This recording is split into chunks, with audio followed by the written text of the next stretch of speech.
Then sabi ng Panginoon, ito ang pinakasagot sa tanong natin ngayon. Paano mag-impok ng yaman sa langit? Paano magkaroon ng buhay na walang hanggan? Yes, okay yung sumunod sa utos ng Panginoon, pero kapos.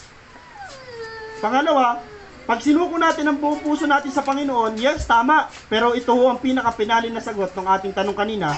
Paano magkaroon at mag-impok ng yaman sa langit? Ang pinaka-final na sagot, mga kapatid, follow Christ. Yan ang pinakasagot ng Biblia kung paano mag-impok ng yaman sa langit. Amen po ba? Follow Christ. Kung gusto mo magkaroon ng yaman sa langit, kung gusto mo magkaroon ng buhay na walang hanggan, sabi ng Panginoon, sa binatang mayaman, sumunod ka sa akin. Pag sinabi mong follow Christ, hindi ho lang basta yan, susunod ako Panginoon.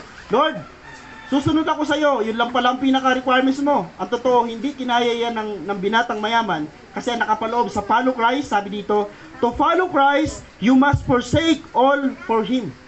Kung gusto mong sumunod sa Panginoon, kailangan may tatalikuran ka at tatalikuran mo ang lahat.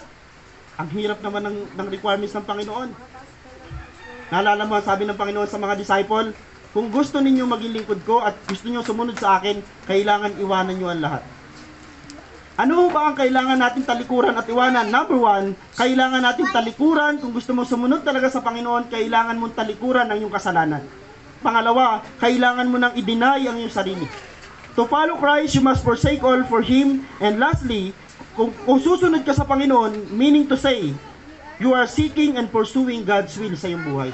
Ngayon, susunod ka na sa Panginoon. Lord, susunod po ako sa inyo. Sinasabi mo sa Panginoon na willing kang hanapin at willing mong gawin yung mga bagay na kalooban at gusto niya sa iyong buhay.